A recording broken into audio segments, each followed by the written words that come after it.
पुराने समय की बात है। एक छोटे से गांव में एक किसान का परिवार रहता था।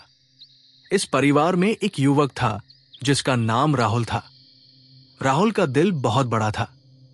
वो अपने गांव और आसपास के लोगों की मदद करने के लिए हमेशा तैयार रहता था। उसकी उदारता और दानवीरता के किस्से दूर दूर तक मशहूर थे। राहुल का सपना था कि उसका गांव खुशहाल बने और कोई भी भूखा न सोए। हालांकि उसका परिवार बहुत अमीर नहीं था, लेकिन वो जितना हो सके दूसरों की मदद करता था। कभी किसी भूखे को खाना खिलाता तो कभी किसी जरूरतमंद के लिए अपनी फसल बेच देता। एक बार गांव में भीषण सूखा पड़ा। नदियां सूख गई, खेत बंजर हो गए और लोगों के पास खाने के लिए कुछ भी नहीं बचा।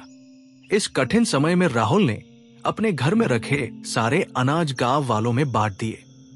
उसकी मां ने चिंता से पूछा, बेटा, अगर हम सब कुछ दे देंगे तो हम क्या खाएंगे? राहुल मुस्कुराकर बोला, मां, अगर भगवान ने हमें दूसरों की मदद करने की ताकत दी है तो हमें उसका सही उपयोग करना चाहिए। हमारी भूख भगवान देखेगा। राहुल की दानवीरता की चर्चा स्वर्ग तक पहुंच गई। देवताओं ने सोचा कि राहुल की परीक्षा ली जाए। उन्होंने एक साधु का रूप धारण किया और राहुल के घर पहुंचे। साधु ने राहुल से कहा, बेटा, मैं बहुत भूखा हूं, क्या तुम मुझे कुछ खाने को दोगे? राहुल के घर में अब केवल एक मुट्ठी अनाज बचा था। ये अनाज उसकी मां ने उनके खाने के लिए बचा रखा था। लेकिन राहुल ने बिना देर किए वो अनाज साधु को दे दिया। साधु ने अनाज लिया और मुस्कुराते हुए कहा, तुम्हारी दानवीरता असाधारण है, लेकिन क्या तुम अपना सब कुछ दान करने के लिए तैयार हो? राहुल ने विनम्रता से उत्तर दिया, जो भी मेरे पास है वो दूसरों के काम आए, यही मेरा धर्म है। अगर मेरा त्याग किसी का जीवन बचा सके तो ये मेरा सौभाग्य होगा। साधु ने अपनी असली पहचान प्रकट की। वो स्वयं भगवान विष्णु थे। उन्होंने कहा, राहुल, तुम्हारे त्याग और निस्वार्थ भाव ने मुझे प्रसन्न किया है। मैं तुम्हें एक वरदान देता हूं।